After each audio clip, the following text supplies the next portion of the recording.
Hello everyone and welcome back to another edition of Indie Book Review, where today I am reviewing The Secret of the Second Zeus by Anders Kingsley. So, full disclosure, I didn't actually care for this book. It didn't draw me in, and I had some problems with it, but for the most part, suspense thrillers are really just not my thing. I mean, don't get me wrong, I'm open to all genres, and hell, romance isn't my kind of genre either, but I've read 3 of them so far and enjoyed them. And so, I'm willing to give genres that I don't particularly enjoy or, generally don't delve into near as often, at the very least, it's fair chance. This one, yeah, it just didn't really do it for me.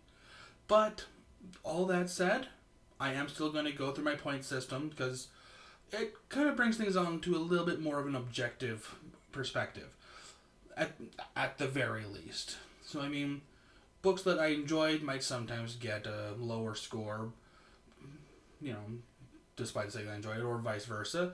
Let's see how this one does. So, first off, let's start with the plot. It's a pretty simple plot for the most part. Reporter guy dies, and his best friend and sister try to figure out who did it, why they did it, and eventually go on to uncover a bit of a huge mystery in terms of sabotage and espionage and that sort of stuff. It's a fairly basic suspense plot. There's nothing really bad with it.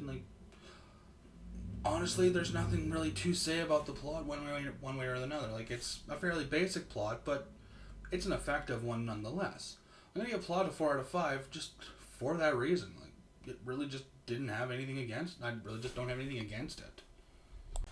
Characters. This was a bit of a slide for me.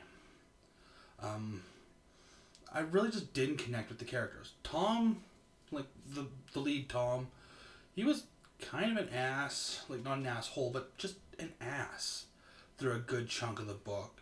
He always made these jokes. He always made these little quips, and I just couldn't get into that. Especially when there was a scene, especially when there was a suspenseful scene going on, he'd make a quip, and that would just pull me right out of it. I'll get into that later. And I just couldn't get into him.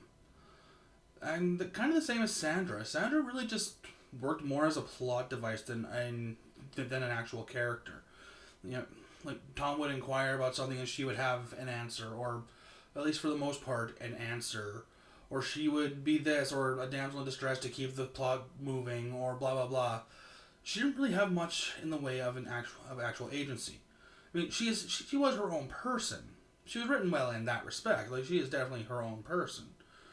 And she is definitely more of the straight man to Tom's jerkassery. I just couldn't get into the... And even the side characters, I had some problems with them, and Berg as a character really frustrated me because it would have been... if he'd just talked to them, it would have saved so much more time. So characters, despite having some actual good qualities to them, there's just too many bad ones. I'm going to give characters a 3 out of 5. Try and make this fair, at least a 3 out of 5. Now we get into the writing. And the writing is not bad. It's pretty standard writing. I have a feeling that Anders Kingsley's first language is not English. I mean, he's a European author. It's not hard to imagine that. I couldn't find anything that actually states where he's from, and, whatever. Not really my business one way or the other. He put down that he's a European author, so that's really all that comes down to it. So I have no problem in believing that this book has been translated from its original language, and as such, some of the sentences and dialogue options are going to be fairly choppy. That's fine. I honestly don't really even have a problem with that. The only real problem that I have with the writing is, like I stated before,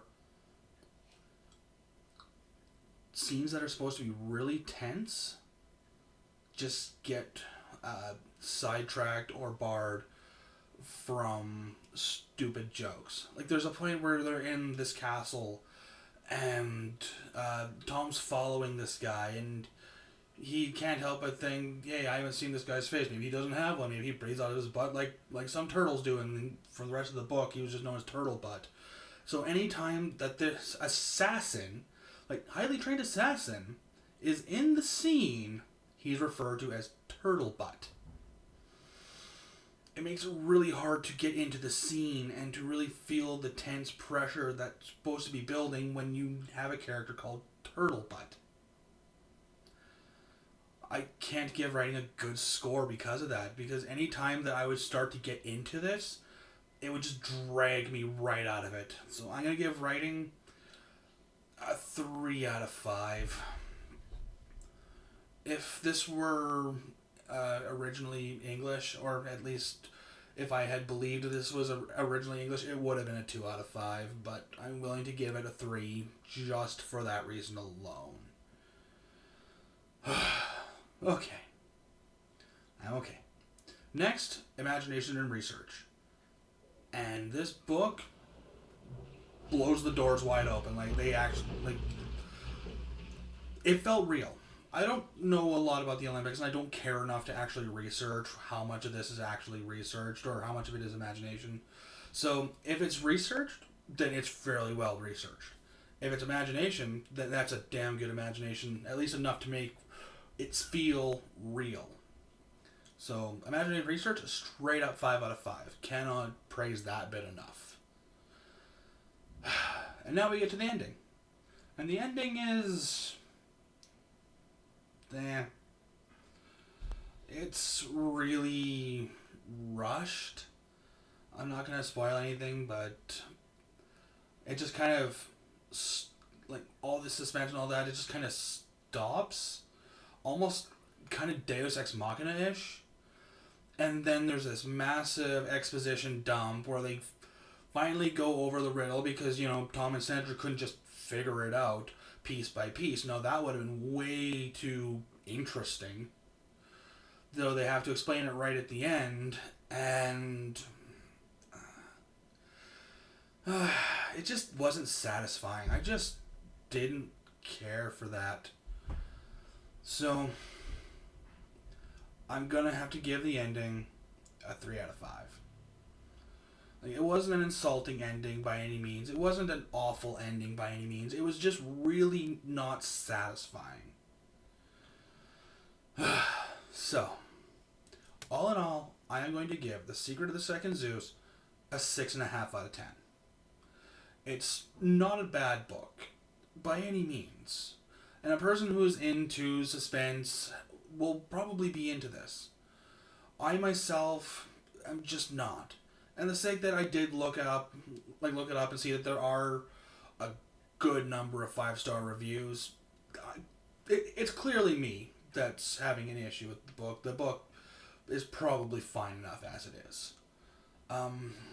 Yeah, so that's really what it comes down to. If you enjoyed the book, sorry. If you're interested in getting into the book, give it a shot. Like I said, there's a lot of 5-star reviews on this book, so there's a pretty good chance that you might actually like it. It's just not for me. But anyway, that's all I got for you guys. Have a good one.